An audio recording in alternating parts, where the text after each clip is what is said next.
Today I'm really excited to explore La Boca, one of the most famous neighborhoods in Buenos Aires. You'll recognize this place from pictures because it's incredibly photogenic with the colorful buildings, but it's so much more than just an Instagram backdrop. Aside of this small tourist cluster, La Boca is a real living, breathing, working class neighborhood. In fact, the vast majority of La Boca consists of areas that tourists will never go to. So in this video, I'll try and do my best to introduce you to this neighborhood as it really is, not just what you see on these few streets.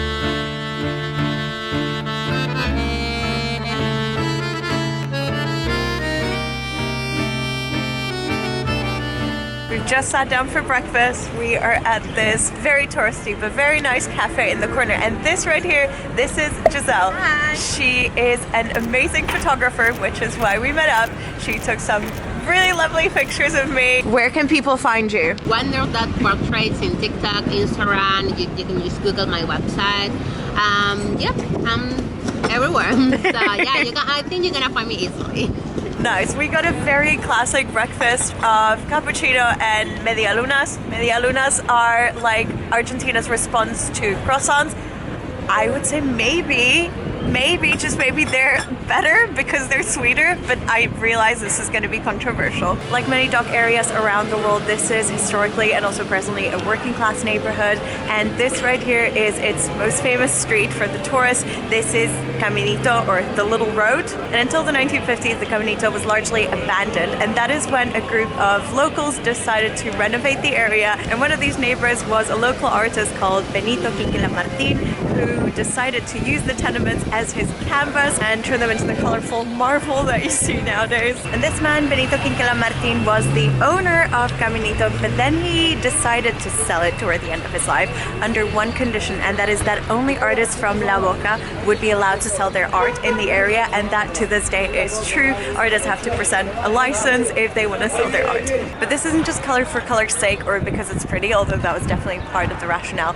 There is a historic precedent. A lot of the initial immigrants to this area in the late 19th century came from Genoa, and they came on the ships, they settled in these docks. And when they started building their houses, or conventillos as they're known here, little convents, they decided to use materials that they had at hand. And so from the ships and the boats that they found in the dock, they scavenged a lot of materials like wood and sheet metal, and they used those to construct their dwellings. And so the conventillos were just low-cost housing born of convenience, but when it came to painting their houses, they also just used what was on hand, and this again was the materials used on the ships. And so they had little leftover bits of red paint and blue paint and these really beautiful colors that you'd normally use on the wooden hull of one of those boats. And as a result, what we get is a patchwork of colors, because as they would run out, they would just move on to the next bucket. And you might notice a lot of the houses are built on raised foundations, and that's because the area being so close to the water was really prone to flooding in the past.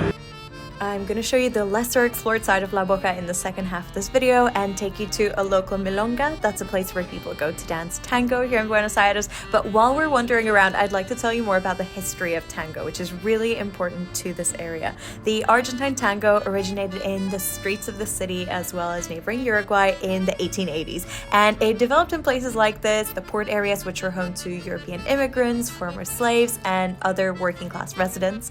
And the dance really started in local bars and brothels. It's very sensual and provocative, and as it began to spread further, many people found it really inappropriate. Tango was deeply influenced by a dance called candombe, which belongs to the descendants of freed African slaves, the local black communities, and this was another thing people outside of those areas weren't used to. And the dance really struggled during the 20th century under Argentine dictators, and it was performed secretly in underground clubs, but since the 1980s it's been gaining popularity again, and in 2009 it was added to the UNESCO Intangible Cultural Heritage List, and I just think it's brilliant. You could definitely argue that a lot of the area nowadays is very tacky, but the original reconstruction of the Caminito has definitely served its purpose. I mean, look at the crowds here. It's actually insane. This is the busiest street that I have seen in Buenos Aires, hands down. And for me today, that's been incredibly noticeable because I got here at 9 a.m. when it was completely empty, and I've watched it gradually fill up with stalls and with travelers and people taking pictures and people trying to hassle you in the street to take a picture with them. So yeah, it's tacky, it's touristy, but it's definitely worth visiting for the history, which I think is absolutely fascinating. And I mean, it's not really up to me to decide what's tacky and what's not. And there is a lot of artists still working in the area. You can see them in the streets. They're selling their beautiful paintings and their drawings. And another art form that you're definitely going to notice in this area is the tango. There are tango dancers everywhere. They've got shows that they put on. Again, these are pretty touristy, but there are some milongas that I've heard are very, very nice in this area. Another famous site that you'll find in this area is La Bombonera, which is a stadium where Boca Juniors play, a very, very famous Argentine team.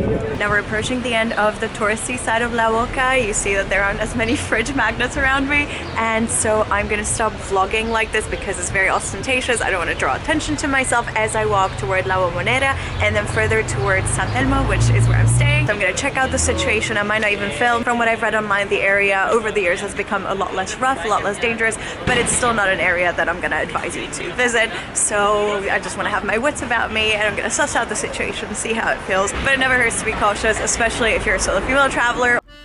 I always like to read books by local authors when I'm traveling, and I'm currently about halfway through The Tango Singer by Tomás Eloy Martínez, and I'd like to read you a short passage in which the main character describes Buenos Aires as he's seeing it for the first time, because I think it really encapsulates the city's character.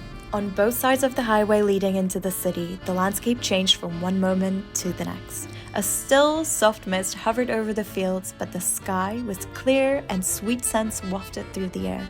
I saw tall, ugly buildings with lines of colored washing hanging out the windows, like in Italy. I saw a ravine filled with miserable shacks which might collapse at the first gust of wind. Then came the imitation European suburbs, deserted parks, tower blocks like aviaries, churches with bell towers crowned with statues of the Virgin Mary, houses with huge satellite dishes on their roof terraces. Buenos Aires didn't look like Kuala Lumpur. In fact, it looked like almost every place I had ever seen, meaning it didn't look like anywhere else.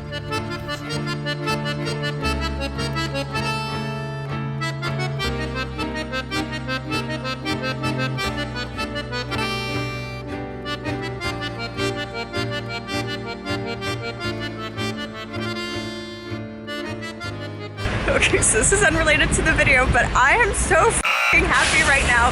My grandfather's been in hospital, and my mom just called me, and the operation that he was in for went well, and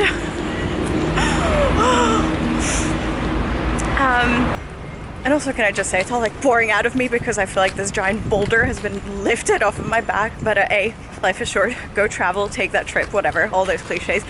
And number two, travel is amazing, but also travel sometimes sucks because you're gonna be far away from the people that you love, that matter to you, and sometimes these horrible situations arise and you're not there, and yeah, that just feels really horrible, and like I just feel so guilty about that. And I don't know if there is a way of balancing the two. I frankly don't think there is. Like, whatever choice you make in life, something about it is going to be good, but it's going to have so many downsides. And it's up to you to pick the path that you think is best. But whatever you do, you're going to be doing something right and you're going to be doing something wrong.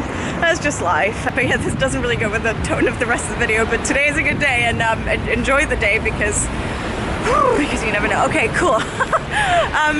Yeah. Anyway, we are officially out of La Boca. We are back in San Telmo, where I'm staying. We are in Parque, what's the name? That's the name. So now I'm going to transfer you down to forward and close. I'm getting in the spirit. 6, 1, 2, 3, 4, 5, 6, 7, 8. I feel prepared.